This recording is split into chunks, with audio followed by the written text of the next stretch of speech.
Boa tarde a todos.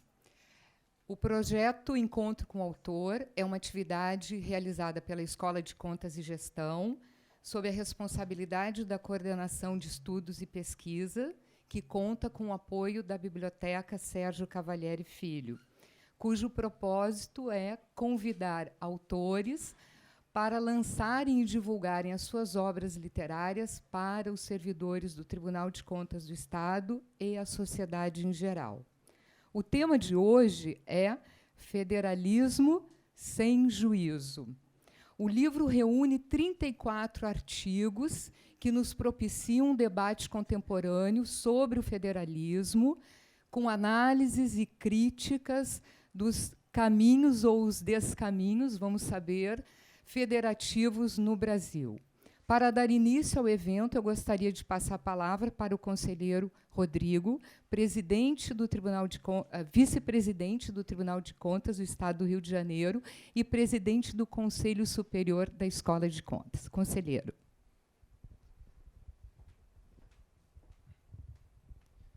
Boa tarde a todos, sejam todos muito bem-vindos a essa tarde, a esse encontro com o autor, uma atividade desempenhada e supervisionada aí pela Escola de Contas e Gestão. Dou as muito boas-vindas ao doutor Scaff, doutor Onofre, sejam bem-vindos a este tribunal e muito obrigado por terem aceito o convite para aqui exporem rapidamente, brevemente. Temos uma limitação de tempo, normalmente esse evento ocorre no horário do almoço, propositalmente, para aproveitar esse horário e podermos debater alguns temas específicos e também apresentar obras, livros recentemente lançados por autores de renome, que é o caso dos senhores. O federalismo fiscal, um tema fundamental, um tema que suscita muito debate, uma concentração grande de recursos na União, a repartição fiscal dessas receitas necessita urgentemente de uma revisão. Sabemos que há distorções em nosso federalismo, os recursos concentrados na União, estados e municípios, e aí principalmente estados com alto grau de endividamento, Estado do Rio de Janeiro particularmente, com uma gravíssima crise financeira, e essa questão desse desequilíbrio fiscal entre os entes da federação dialoga totalmente com a situação que estamos vivenciando aqui no Estado do Rio de Janeiro. Necessitamos realmente de repensar esse tema, e esse debate, nesse momento que estamos vivenciando no Estado do Rio de Janeiro, é extremamente oportuno, extremamente pertinente e lançará luzes para os presentes acerca do tema federalismo em juízo ou federalismo sem juízo. Um trocadilho perspicaz, realmente muito, muito criativo. Não é? Também dialoga com a necessidade urgente de uma reforma tributária no país. Temos a reforma da Previdência em andamento, também necessitamos, o país todo, União, estados, municípios, necessitam urgentemente de uma reforma tributária que também tem tudo a ver com a questão do federalismo fiscal, com essa repartição de receitas entre os entes. Sem me alongar muito, encerrando por aqui, até para não encurtar o espaço de apresentação dos nossos palestrantes, tenho a honra de passar a palavra. A conselheira Andréa também falará aqui brevemente. Vou passar a palavra à conselheira Andréa. Obrigado. Bom, boa tarde. Vou ser muito breve, porque as estrelas hoje são o professor Fernando Scaff e o professor Onofre. Bem, eu vou só contar uma história muito rápida, o porquê que eles estão aqui hoje. Eu, de forma despretensiosa, eu os adicionei no Facebook, eles nem sabem quem eu sou, nem sabiam quem eu era, mas os adicionei e eles me aceitaram. E eu, então, vi que o professor Onofre e o professor Scaff estavam fazendo o lançamento do livro Federalismo Sem Juízo e, como quem não quer nada, fui lá, mandei uma mensagem para o professor Onofre, se eu aceitaria lançar também o livro aqui no Tribunal de Contas, e, para minha surpresa, ele disse sim, né? E eu fiquei ainda mais feliz, porque, além dele ter dito sim, ele me traz também o professor Fernando. Gente, eles dois, assim, eu não estou querendo... mas a verdade é que eles são assim, o que há de melhor em direito financeiro. E como eu faço um mestrado na UERJ, meu tema é justamente um dos subitens do federalismo fiscal, que trata do endividamento dos estados frente à União. É um tema que eu gosto muito, então, para mim, é um prazer enorme ter essas duas feras aqui hoje no Tribunal de Contas do Estado, e agradeço muitíssimo, em nome do tribunal inteiro, a presença dos dois. Obrigada. Obrigado, conselheira Andréia. Gostaria também de agradecer, por um lapso, ao doutor Rodrigo, defensor público-geral do Estado, que está aqui presente também, nos brindando com sua presença e realmente engrandecendo ainda mais esse evento. Rosa, por favor. Eu gostaria de, em nome da Escola de Contas, fazer um agradecimento para a conselheira Andréia por ter nos indicado o livro que hoje vai ser compartilhado com todos nós. Em nome dos meus colegas todos aqui, muito obrigada. Bem, agora convido para que dois dos organizadores do livro, Federalismo Sem Juízo, possam nos apresentar o livro. Eu rapidamente gostaria de dizer para vocês, a conselheira Andréia já nos falou, mas eu gostaria de falar para vocês que o doutor Onofre Alves Batista Júnior, ele é pós-doutor em Direito pela Faculdade de Direito da Universidade de Coimbra, doutor em Direito pela Universidade Federal de Minas Gerais, professor de graduação e pós-graduação em Direito na UFMG, coordenador do Centro de Estudos da Advocacia Geral do Estado de Minas Gerais e procurador do Estado de Minas Gerais. O Dr. Fernando Facuri Scaff é doutor em Direito pela Universidade de São Paulo, professor titular de Direito Financeiro da Faculdade de Direito da Universidade de São Paulo e foi professor titular de Direito Financeiro e Tributário da Faculdade de Direito da Universidade Federal do Pará. A palavra está com os senhores. Fica à vontade. Fica uma. Bom. Não, na verdade, a palavra está com eles e eles se colocam. Onofre, vamos fazer a coisa mais dialogal e informal possível. Vamos lá. Tem o microfone aí à disposição. Então, eu começo, o Onofre intervém. Primeira coisa, agradecer enormemente a gentileza de nos receber aqui. Quero agradecer as palavras gentilíssimas do Rodrigo, da Andréia, a presença do Sérgio, a presença do doutor Cavalieri, de todas as demais autoridades, pessoas, todo mundo que pegou esse horário de almoço para trocar ideias conosco sobre um tema peculiar, que é a questão do federalismo, que gerou este livro, que, como está mencionado logo na introdução, saiu, ou a primeira ideia veio de um texto publicado, uma reportagem publicada na Folha de São Paulo, que falava de 55 ações que estavam em curso no Supremo Tribunal Federal, ações diferentes, entre estados e União, municípios contra estados, uma bagunça em discussões judiciais federativas. E eu não tinha a menor ideia de que existiam tantos diferentes temas de debate interfederativo. E o que eu fiz? Mandei um WhatsApp aqui para o advogado-geral do Estado de Minas, não é? Passei para ele, quantas são de vocês? Ele responde, 30 e tantas, são só de Minas. E a coisa foi como num belo discussão de WhatsApp. E lá pelas tantas, surge a ideia, por que não fazemos um livro sobre exatamente este assunto?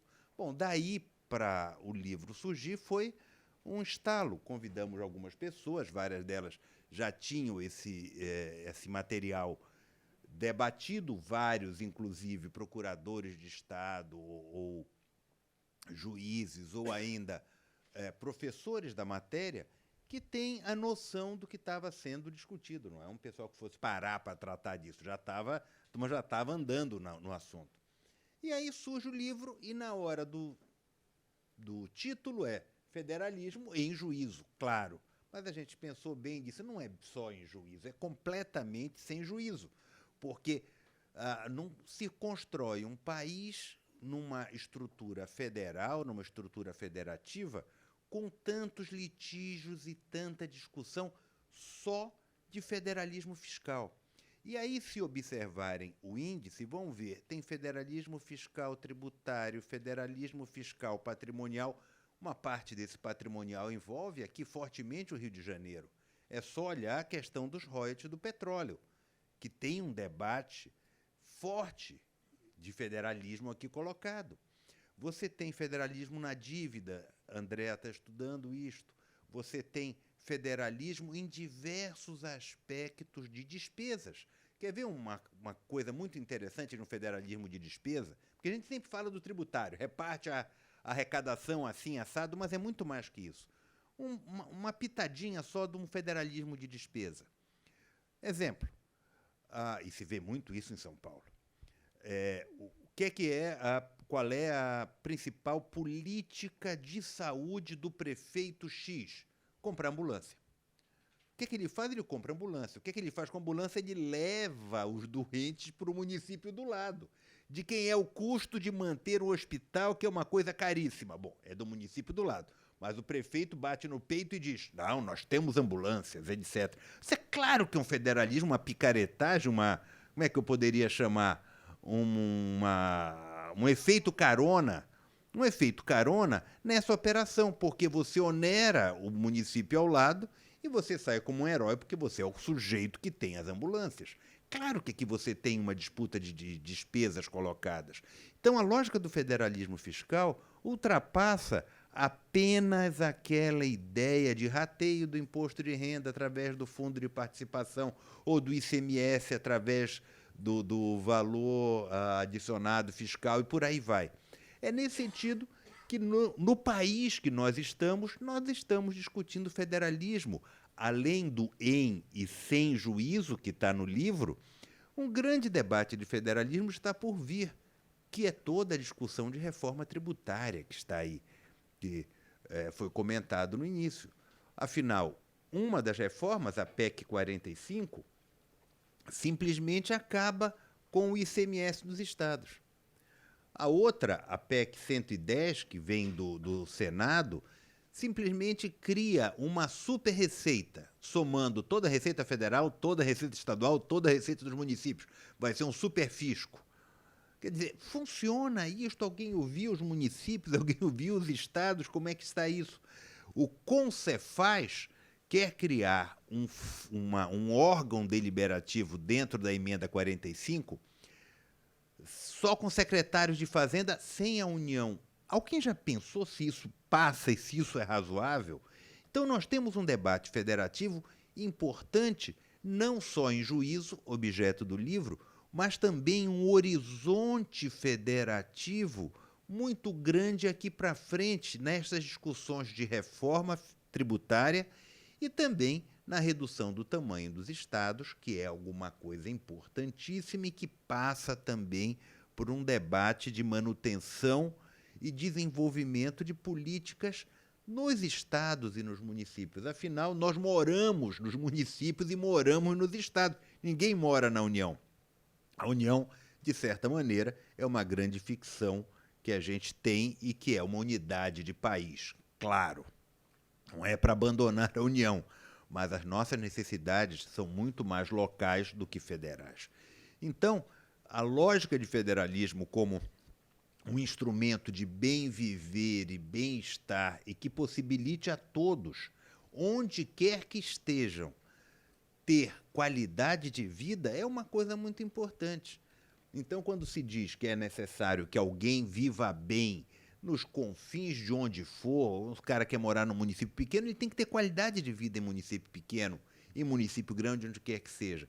Por isso, a lógica federativa é alguma coisa importante que muitas vezes é deixada de lado como uma lógica de política pública. Então, acho que num primeiro apanhado, Onofre, acho que fica essa ideia. Vou passar a palavra, depois a gente vai trocando figurinha. Bom dia a todos. Mais uma vez eu agradeço a possibilidade de estar aqui. É uma grande honra, agradeço a vocês. Um grande debate que permeia esse livro começa de um olhar arquimediano que a gente dizia. Como que nós vamos tratar uma série de ações, né, que são uma série de conflitos específicos, mas precisamos de olhar de cima a questão.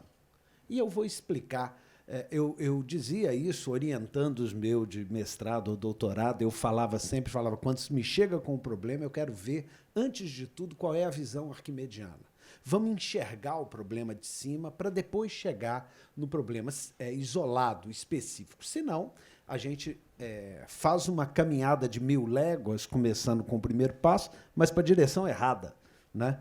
Eu acho que os chineses erraram muito nesse provérbio, né? Uma caminhada de 1000 léguas começa com o primeiro passo na direção certa. Senão você dá 1001, 1002, 1020. Né? Mas o primeiro ponto que começa, ele é de um artigo que já se repetiu esses dias aí, que eu fiquei muito implicado com o artigo, não importa quem seja o autor, né? Mas é um grande tecnocrata, que falava que os estados estão com o pires na mão, fazendo de vítima num jogo horroroso, que é um absurdo, os estados estão chantageando a União, que eles se comportaram mal e tudo.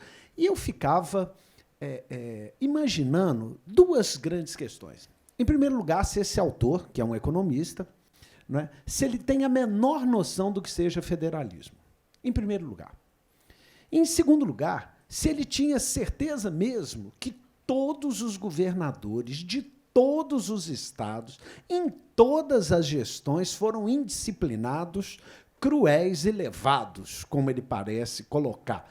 Ou se, quem sabe, não é, soubesse ele o que é federalismo, houvesse um desequilíbrio federativo grave, uma disfunção institucional que merecesse um estudo mais detido, não é?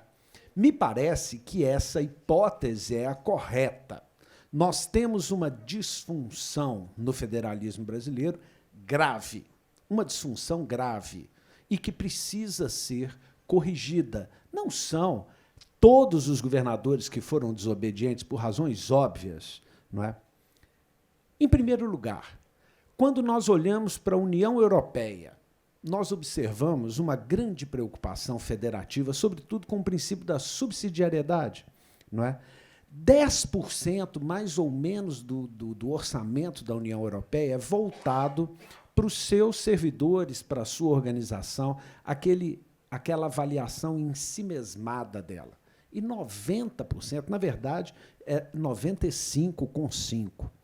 É voltado para um trabalho de harmonização dos entes federativos.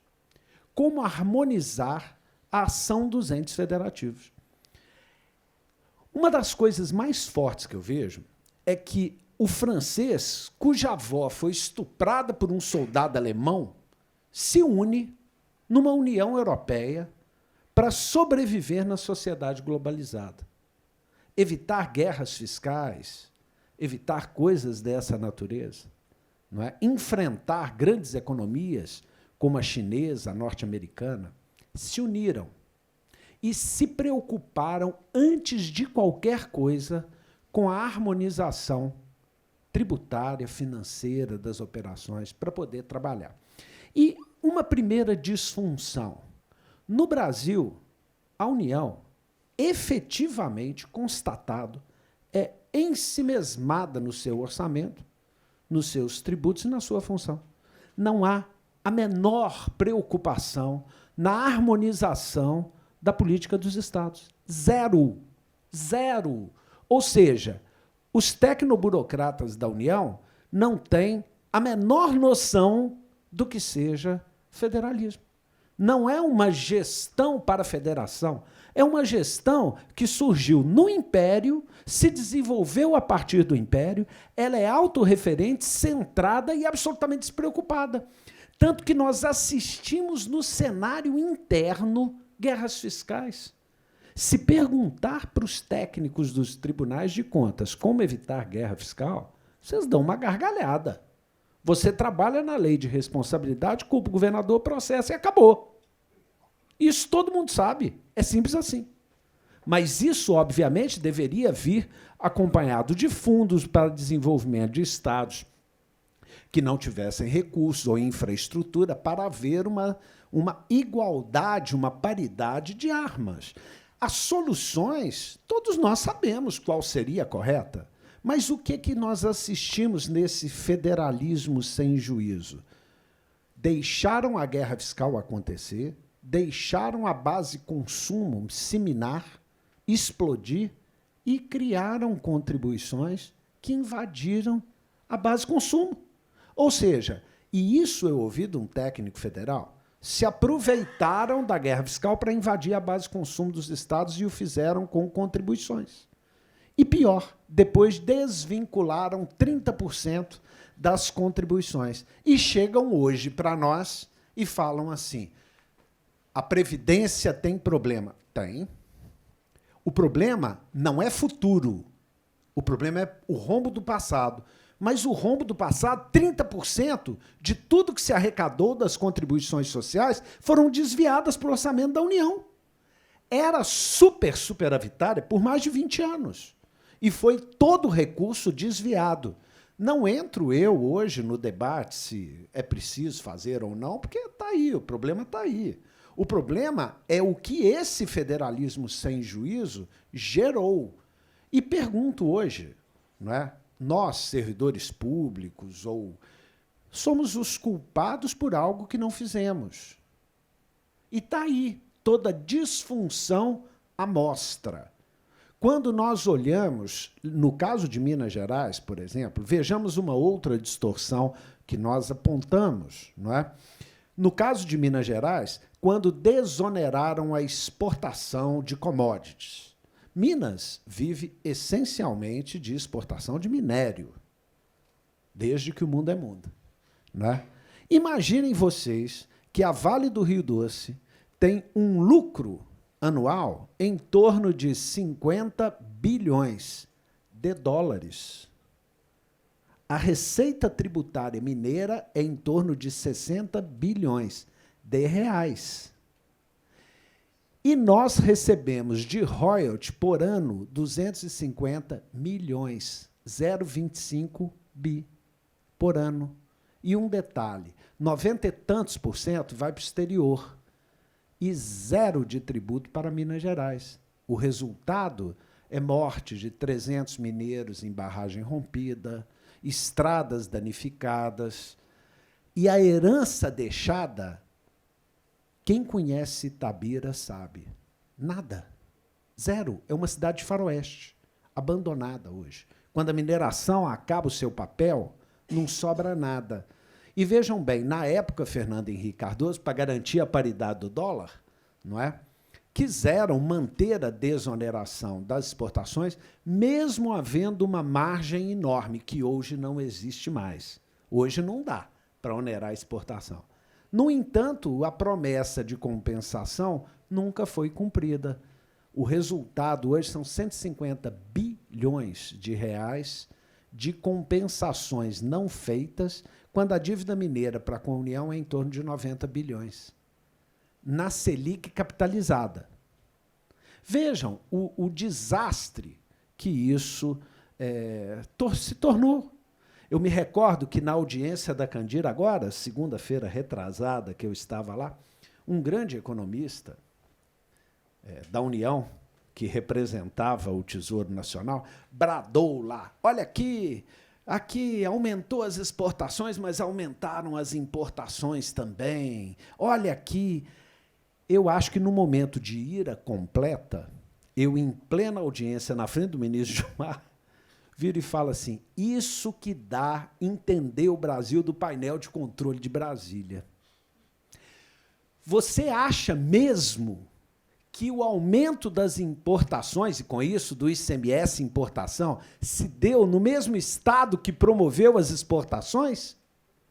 Falei, essa visão é a visão mais deturpada que um tecnoburocrata pode ter do Brasil. Um país de 200 milhões de habitantes, de dimensões continentais e que ainda quer ser governado do painel de controle de Brasília. Assim, vocês vão arruinar o país, como vem arruinando há tantos anos, porque uma certeza nós temos, né? O presidente nós não sabemos quem será, mas o burocrata financeiro nós temos certeza que é sempre do mesmo grupo, não é?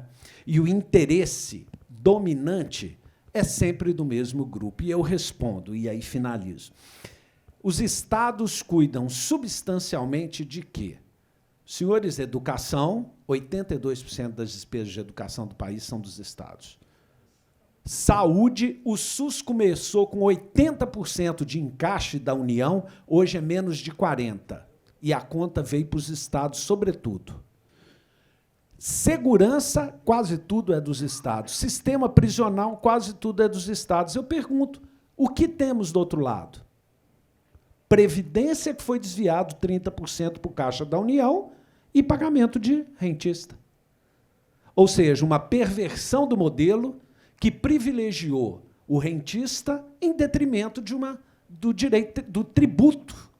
Ou seja, um dinheiro que é emprestado e pago a juros, um dos mais altos do planeta.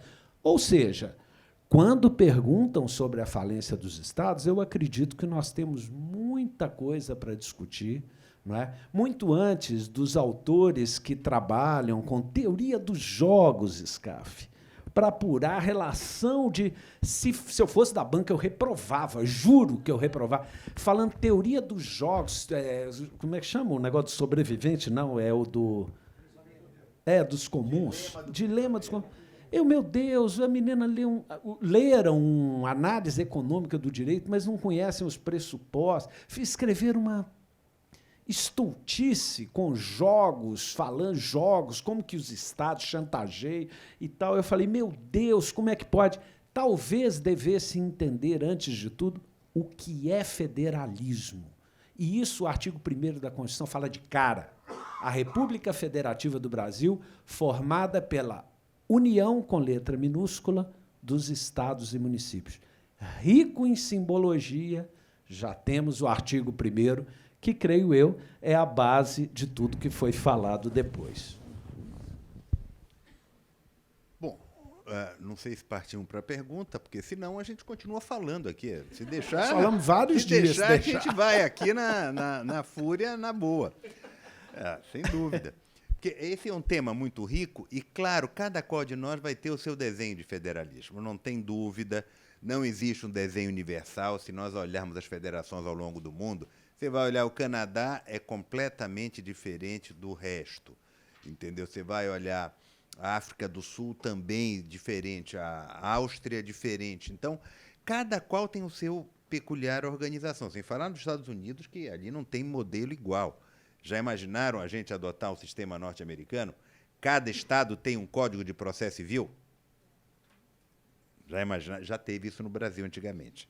Então, é só para vocês terem uma ideia de como a coisa é hard. Você pode ampliar a lógica do federalismo para vários aspectos. E federalismo fiscal tem uma característica ainda muito interessante, porque ele nem é adotado apenas em países federais. Vamos dar o exemplo de um país que não é organizado sob a forma federativa, mas tem as unidades subnacionais muito mais autônomas do que no Brasil, que é uma federação. É só olhar a Espanha. Você vê as comunidades autônomas espanholas muito mais autônomas do que os estados-membros no Brasil. E lá não é uma federação.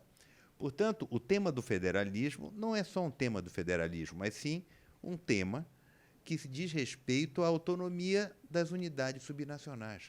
Portanto, mesmo não organizado sob federação, o federalismo se impõe. E 2, não é apenas fiscal, como mencionei. Você tem de despesas, de débitos, de dívida, de patrimonial, você tem uma montanha de coisas.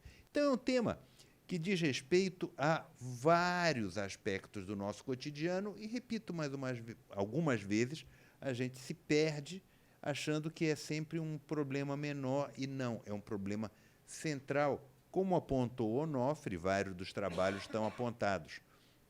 Só para vocês terem ideia de como isso é diferente de um país para outro, eu lembro, acho que não contei essa para ti, mas sei lá, muitos anos atrás, foi feito um encontro na Universidade Carlos III de Madrid. E o encontro era sobre federalismo fiscal, claro que lá o nome é outro, porque não é federalismo. Então, o que eles disseram? Não, financiamento dos entes subnacionais. Lá fomos nós discutir financiamento dos entes subnacionais. E plateia qualificada, professores de cada lado, tal, e no meio da conversa, eles perguntaram como é que se divide os encargos e as responsabilidades, as receitas no Brasil. E nós, claro, achando que estávamos dando um baile, né? Não, tem na Constituição, a receita é dividida assim, assim, assim, as despesas, os encargos são divididos dessa forma. Então, por exemplo, saúde você tem divisão para os 3 níveis, segurança mais para os estados, mas também você tem educação nos 3 níveis. Nós expusemos como é que se dividia a receita, tudo na forma da Constituição, lei complementar, aquela coisa que todos vocês conhecem. E disseram os espanhóis, todo mundo amigo, todo mundo professor, eles olharam e disseram, Scaff, isso não funciona. Eu digo, olha, sei como é que você tem uma bola de cristal, mas me conta agora como é na Espanha. E eles contaram. Não, na Espanha nós colocamos, não tem nada disso na Constituição tão amarrado, nós colocamos todas as comunidades autônomas com seus representantes, claro, sentados no auditório, e cada qual apresenta a sua reivindicação para os próximos 5 ou 10 anos, apresenta um plano. Então, a Catalunha chega e diz assim, olha, entre as nossas reivindicações tem adotar o catalão. Outra, isso não tinha muito custo, tal, a gente deixava passar. Outra, qual é? Não, nós queremos asfaltar toda a província, a comunidade autônoma, nós queremos tantas escolas, nós queremos isso. Qual é o custo? O custo é de 10 milhões de euros. Nós, governo central, olhávamos aquilo na frente de todos os outros e iríamos negociar com a Catalunha. O que é que o País Basco quer? O País Basco quer isto, e é tudo negociado. E quando nós fechamos a negociação, isso está fechado por 5 anos ou 7 anos, dependendo do plano que a gente vai estabelecer, etc. Quando ele acabou de expor, claro, estávamos um grupo de 3 brasileiros, olhamos um para a cara do outro e dissemos assim, isso funcionaria no Brasil? Claro que nunca funcionaria no Brasil, é óbvio. Vocês já imaginaram?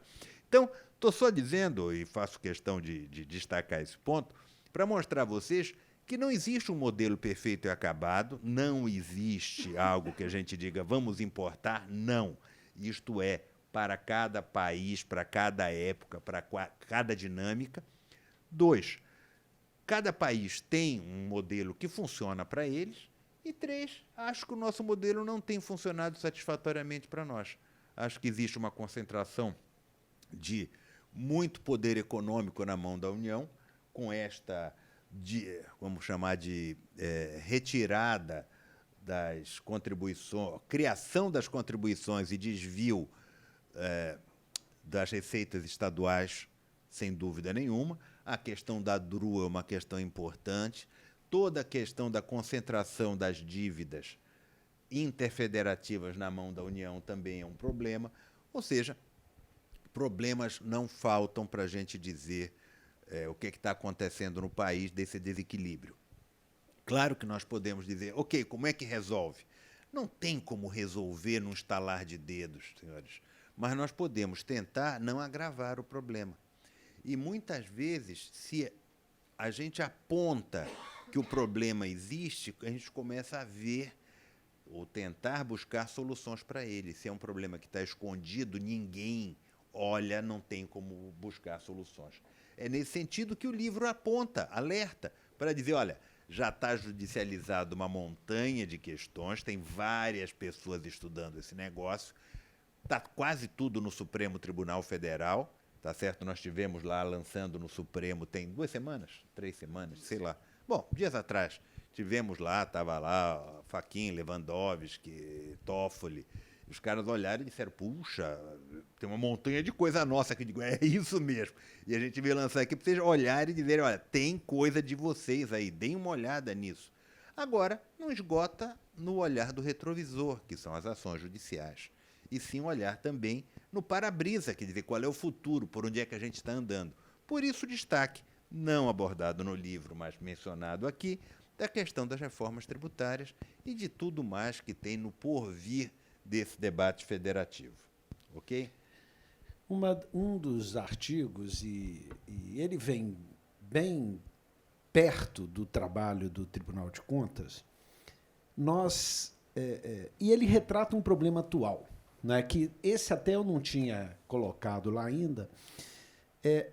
Uma das coisas que liga o alerta dos estados é o que está acontecendo no país. Uma série de anúncios de consórcios interestaduais. Até aí, eu enxergava essa questão com uma tranquilidade e tudo, mas, participando, eu fui assessorar os secretários quando eles queriam fazer a proposta Concefaz contra a PEC 45. E me pediram para ir lá, eu fui numa quinta-feira, auxiliar na redação, fazer um juízo da proposta deles e tal, e lá vou eu.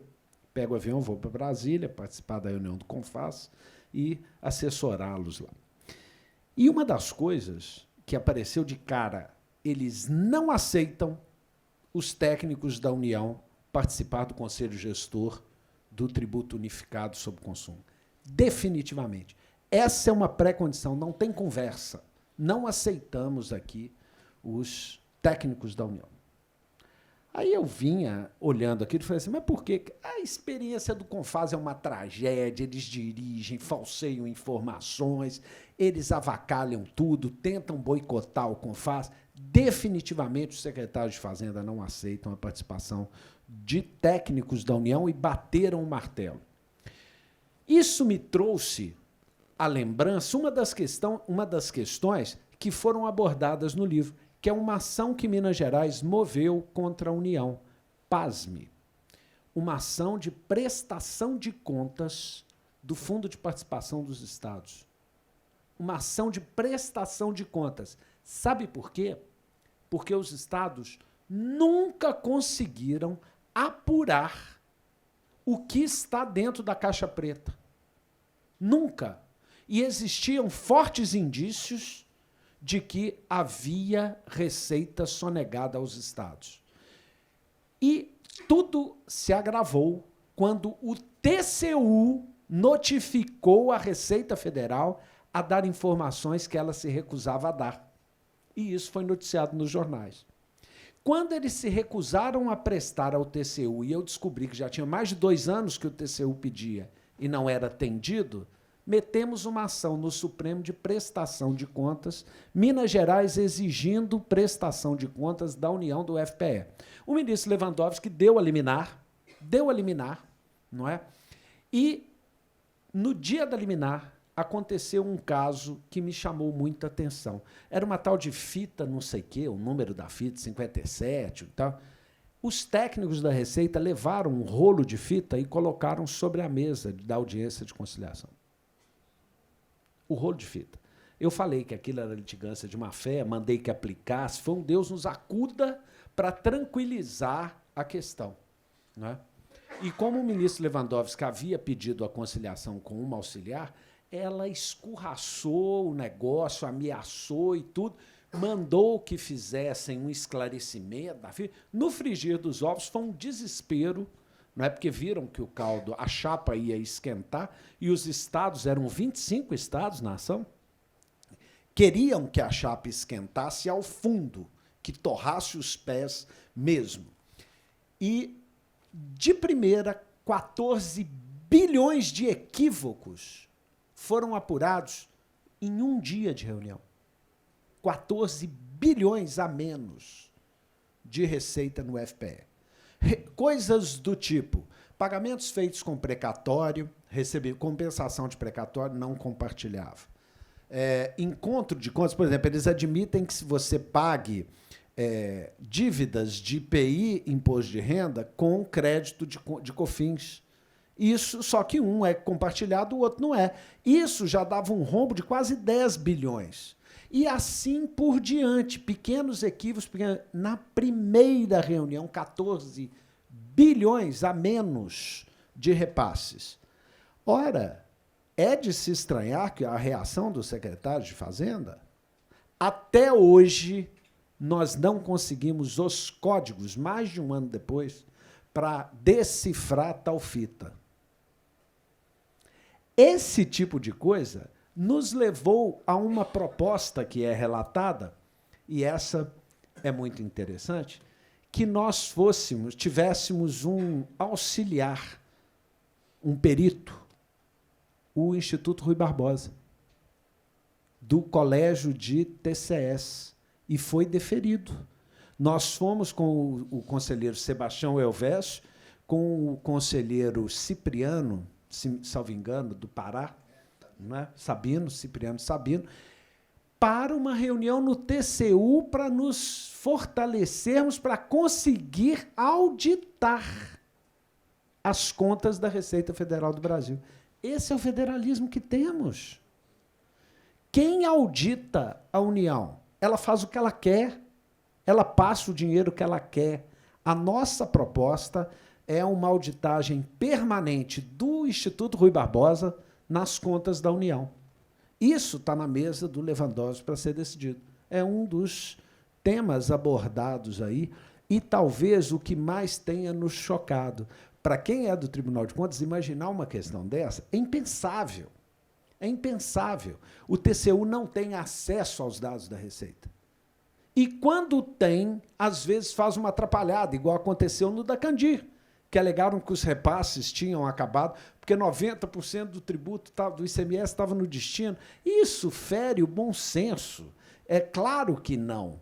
Né? É claro que não. Não há conta que se faça. O pessoal do Instituto Rui Barbosa fez. Não tem jeito de fazer conta e dar 80%. Né? Não é possível isso acontecer. Depois nós descobrimos que eles jogaram as importações. Importação, como se fosse no destino. Não tem cabimento. Né?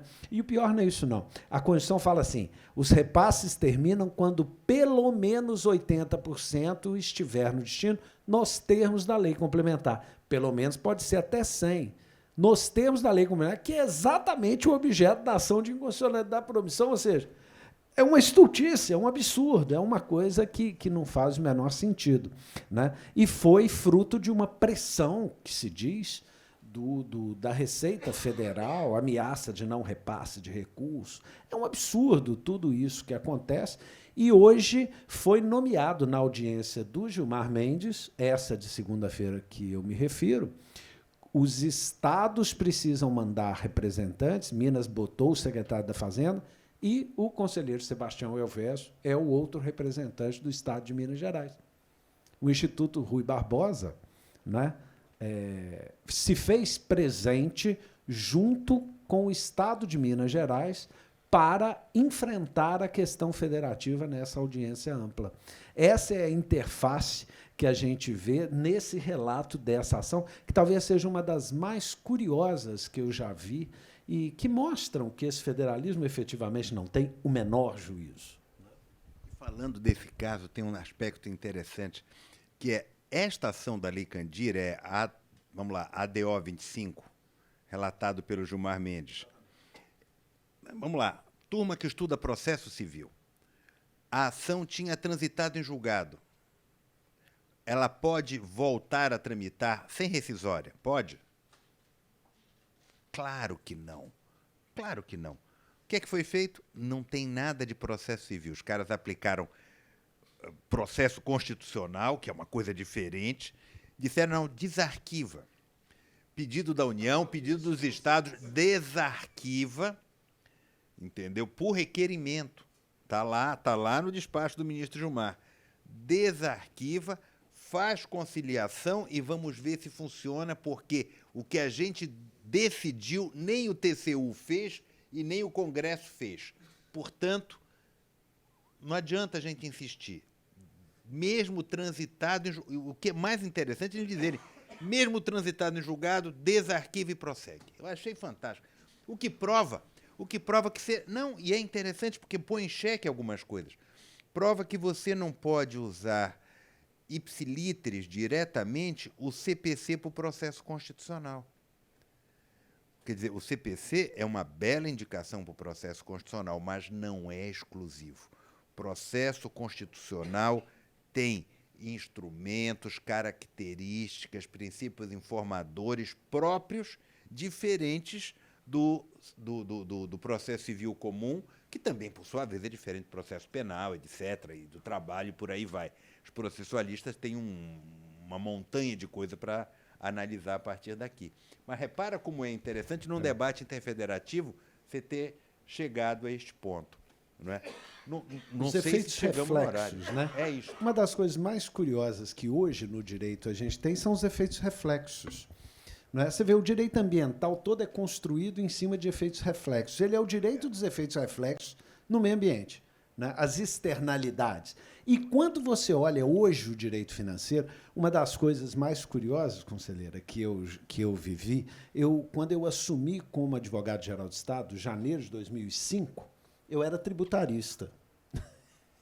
E imaginei, vou fazer um monte de coisa no tributário e tal, no tributário. Eu devo ter gasto, nos 4 anos que eu fiquei como advogado-geral, uns 5% do meu tempo com tributário, né? Uns 40% com ambiental, sobretudo por causa do acidente de Mariana e tudo mais, e uns 40% com financeiro. Eu passei meu tempo todo correndo atrás do direito financeiro, o tempo inteiro mexendo com o direito financeiro, as encrencas mais absurdas vinham do direito financeiro. E uma das coisas que eu aprendi a duras penas eram os efeitos reflexos de uma decisão do Supremo Tribunal Federal. Parece que os ministros, quando acabam de julgar, e eu estava na sala de audiência, fiz sustentação oral, acompanhei o julgamento, parecia que estava tudo resolvido. Não estava nada resolvido. Estava começando ali a brincadeira. Eles mandaram para o Congresso legislar. O Congresso legislou. Fez uma comissão mista, fizeram o projeto de lei, foi aprovado por unanimidade da Candida, deu a 25, e o presidente não pôs em pauta. Porque se colocasse em pauta ia dar um grande impacto para a União. E aí começou a discussão. Foi para o TCU errou por completo, é sabido, e até conselheiros do TCU falam que é uma vergonha o erro e tal, mas, enfim, a questão foi, e em nome do impacto que isso podia causar, que seriam 39 bilhões de reais por ano, né? Que antes eram 6. 6. Que antes eram 6. 4. Antes eram 4 com o FEX dentro. Iria para 39. Não tinha impacto, não pôs em pauta, e aí começou uma discussão. Os efeitos reflexos de uma ADO. A ADO é uma brincadeira? Ele avisa? Não. Ele deu prazo e mandou para o TCU. E, afinal de contas, não modularam os efeitos. Se não modularam os efeitos, o efeito era reflexo, ia para trás. Todo o passado estava embutido, porque não foi expresso na decisão essa questão. Quando ninguém cumpriu, o Supremo ficou com a batata na mão. Foi, e agora? O que eu vou fazer? Eu fui despachar com o ministro Gilmar e falei assim, ministro, falaram que o senhor não manda nada. Falaram que o Supremo é uma banana. Vocês não fizeram nada. Né? Falaram que ninguém tem peito de bater na mesa e tomar uma decisão. Falei, que alternativa você dá? Falei, pedi uma audiência de conciliação. Acho que era o... Pedi uma audiência de conciliação. Foi um dos últimos atos. Né? Pedi uma audiência de conciliação e fizemos uma proposta de conciliação formal. Né? Ele gostou da proposta, marcou a audiência de conciliação. Então, nós, depois de transjulgar, começa uma audiência de conciliação. Mas nós estamos falando de 600 bilhões de passado e 39 bilhões de futuro. Hoje eu me questiono. Em primeiro lugar, como se chegou a tanto? Em segundo lugar, o Supremo Tribunal Federal consegue dar uma canetada de 600 bilhões? Isso é questão que se resolve juridicamente no tribunal? Hoje eu tenho certeza que não. Então, eu cheguei à conclusão que precisa de uma solução política e rápida. Mas é aquela questão. Isso não é alguma coisa jurisdicional. É uma função diferente de um tribunal constitucional, que não é só jurisdicional, de acordo? Plenamente. E a verdade é essa mesmo. Esse embate de 50 e tantas razões, ele traz uma coisa que esse economista não conseguiu falar no artigo, entender completo. Fala assim, meu amigo, deixa eu te falar uma coisa. Se os estados cuidam de educação, saúde, segurança e sistema prisional, se a receita é insuficiente, o Estado quebra. Você pode fazer o que você quiser. Não são todos ao mesmo tempo, não. Eu, pelo menos, acompanhei governos em Minas Gerais da mais alta seriedade, como Itamar Franco, como o governo Anastasia, que a conta não fecha. Não fecha, não vai fechar. São rombos fascinantes que nós assistimos, porque a conta jamais fecha. Não é? Você vai lá, a corrupção todo mundo sabe que não vai chegar a tanto. Ela não chega a tanto. O problema é uma disfunção no federalismo que levou os estados à ruína e que vem destroçando o modelo. E alguns outros detalhes. Por exemplo, Minas Gerais tem 868 municípios. Não é? 65% dos municípios é menor do que 20 mil habitantes. Não é? E agora vem a pergunta, nós vamos criar a Secretaria da Fazenda, Fisco, tudo para poder trabalhar com ISS, para trabalhar com IPTU. Nós sabemos que o IPTU os municípios não conseguem cobrar, eles não conseguem firmar uma base. O ISS tem isenção até para padeiro, se o prefeito for padeiro. São bases que não são exploradas e são as bases que mais crescem no mundo, que é imposto sobre a propriedade, que é um imposto. E os estados, nós temos nos estados uma tentativa de subir a alíquota de imposto sobre herança, que todo mundo sabe que é o imposto mais justo. Eu não estou falando em aumentar a carga, estou falando em redistribuir carga. Tira dali e põe ali. Não é? Você fala assim, uma tentativa de passar para 20%. Hoje pode 8%, Minas Gerais cobra 4%. O Rio, salvo engano, cobra 6,5%, 6% e qualquer coisa. Ou seja, as bases são capturadas. Não é? Por que são capturadas essas bases? Porque existem disciplinas, existem matérias que não podem ser feitas nos próprios estados ou nos próprios municípios. É lógico que o município não pode fazer lei tributária municipal. É lógico que o Estado tem dificuldade e é capturado quando faz lei tributária. Isso caberia ao ordenamento central fazer. Mas o ordenamento central não quer só cumprir esse papel de harmonizar e evitar a captura. Ele quer a própria Receita, porque ela é poder. Aí você destroça todo o modelo. Eu volto para a União Europeia. Ela faz diretiva. Ela está preocupada em fazer diretiva para evitar a captura, evitar a guerra fiscal. Não em capturar a Receita. Nós temos o contrário, 68% da Receita na União.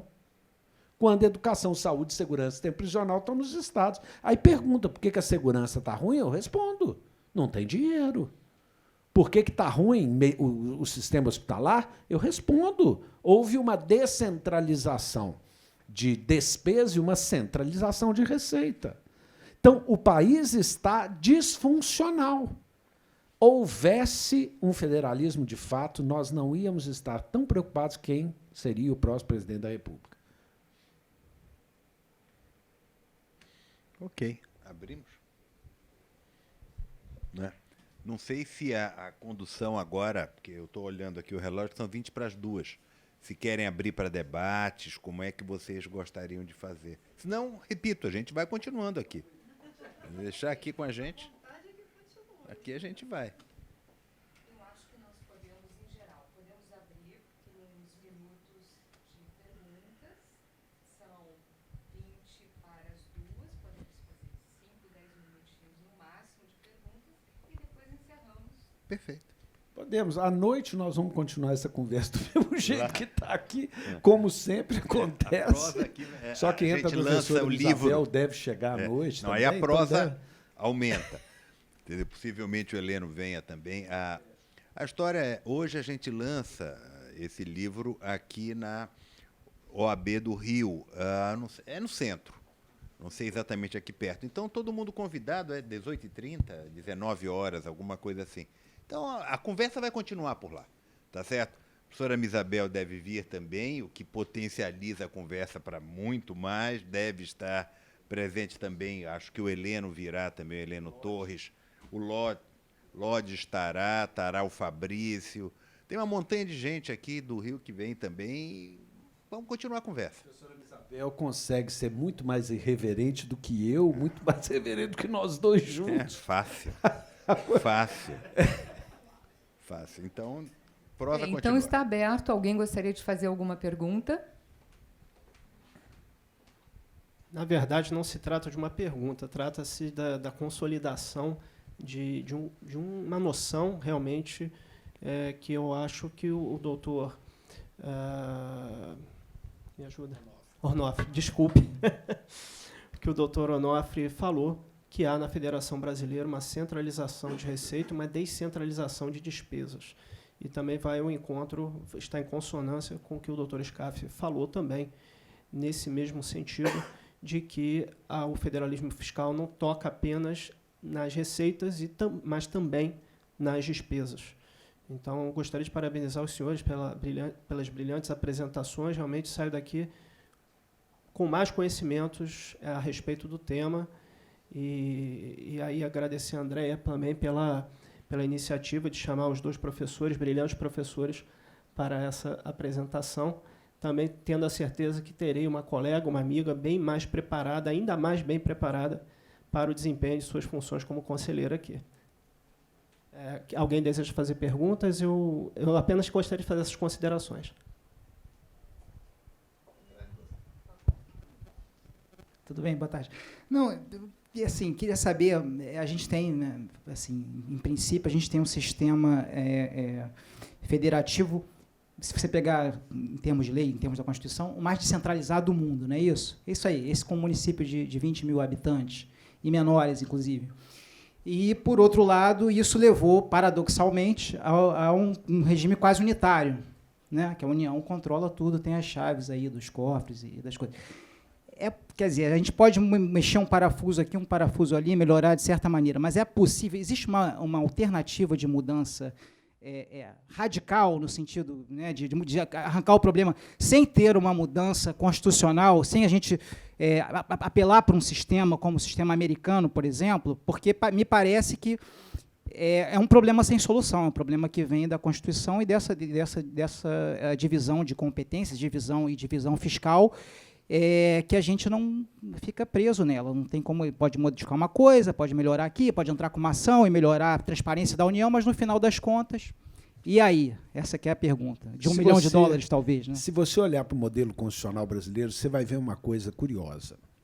Há uma descentralização de competência tributária, mas um apelo a uma evitação de conflito de competência tributária por parte da União.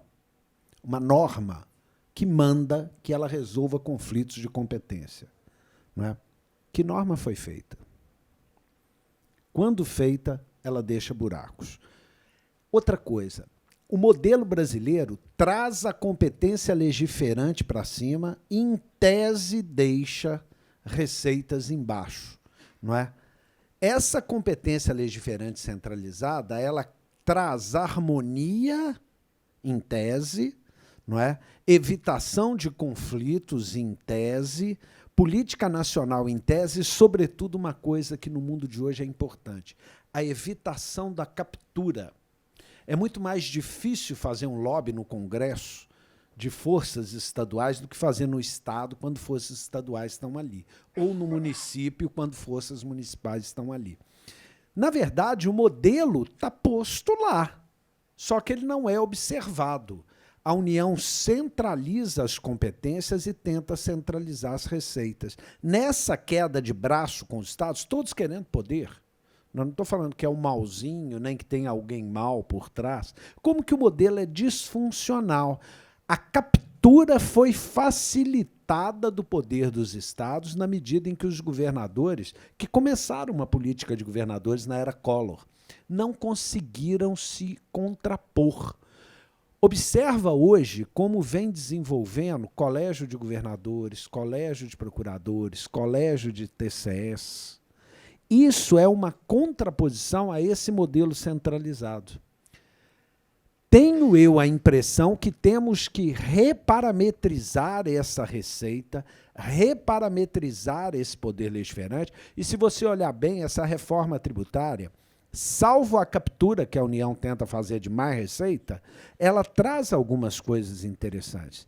Ela dá parâmetros, por exemplo, para tributos sobre consumo, parâmetros nacionais, por exemplo, retira benefício, que é onde há essa captura na esfera estadual. Então, existem alguns pequenos ajustes a serem feitos que talvez se traduzam em grandes modificações.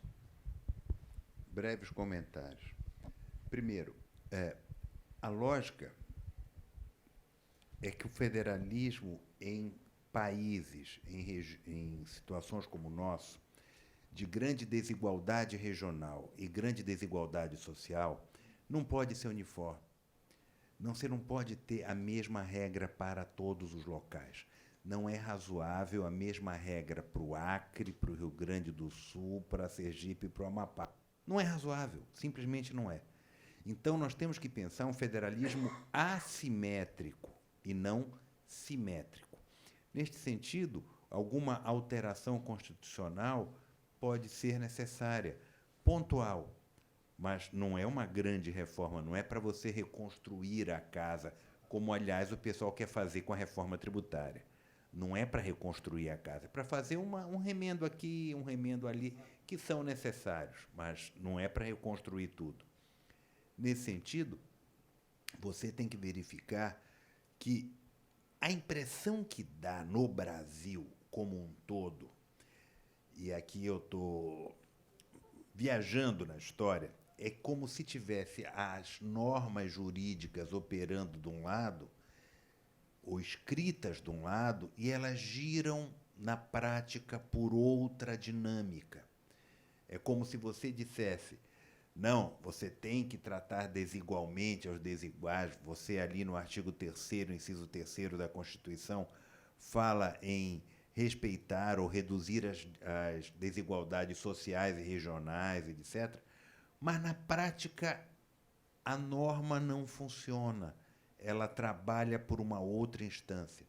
Então, o que nós temos que tentar resgatar é que o país é nosso. Isso, às vezes, a gente perde, a gente pensa que o país é dos outros. Não é, é nosso. E nosso no sentido de que, se nós não interviermos, pode piorar. Ou, pelo menos, nós não temos direito de dizer que não vamos fazer nada ou reclamar do que está. É nesse sentido que acho que tem que ser assimétrico, tratar diferentemente as regiões. Os problemas que existem no Rio de Janeiro seguramente não existem em São Paulo, não existem em Minas. Existem outros, podem ser muito piores, mas não são exatamente os mesmos.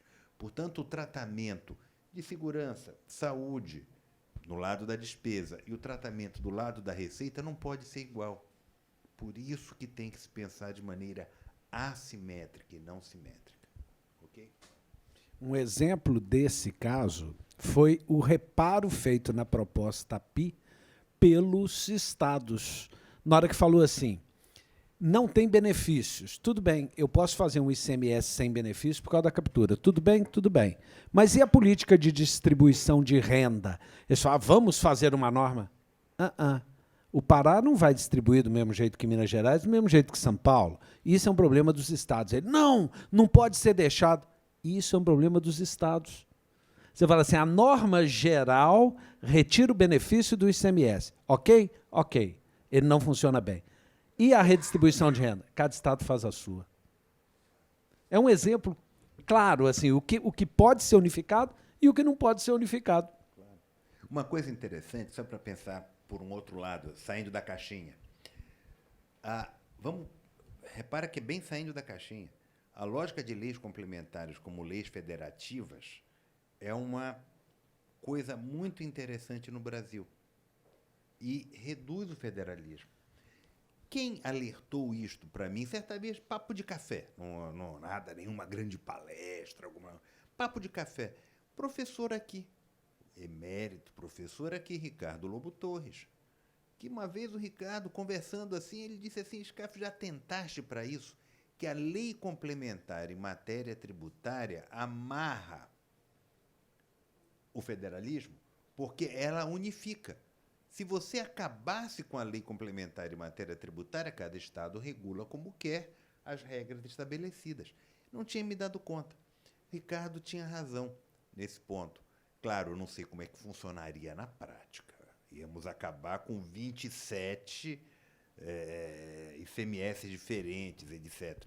Mas, teoricamente, é interessante para se pensar.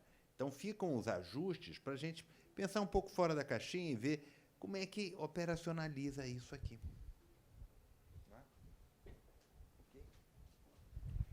Mais alguma pergunta? Então, eu gostaria de encerrar o evento. Primeiro, agradecer. Me faz a gentileza aqui. Os nossos palestrantes doaram para a biblioteca do Tribunal de Contas 2 livros, então eu agradeço. E como é de praxe, nós vamos fazer um sorteio do livro Federalismo Sem Juízo, e eu gostaria que, vou pedir para o conselheiro Rodrigo escolher um número, e aqui eu vou, número de 1 a 32. Qual o número que o senhor escolhe? De 1 a 32. Então, eu vou levar ali pertinho para o senhor conferir. Número 29, Rodrigo Jansen, por favor. Então, por favor, venha até aqui receber dos autores. Por favor.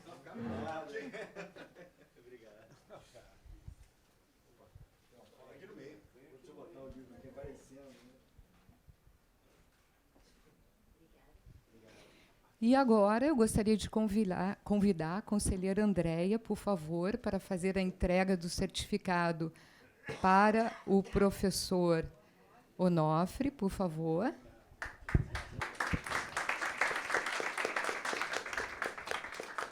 E o conselheiro Rodrigo para fazer a entrega do certificado para o professor Fernando.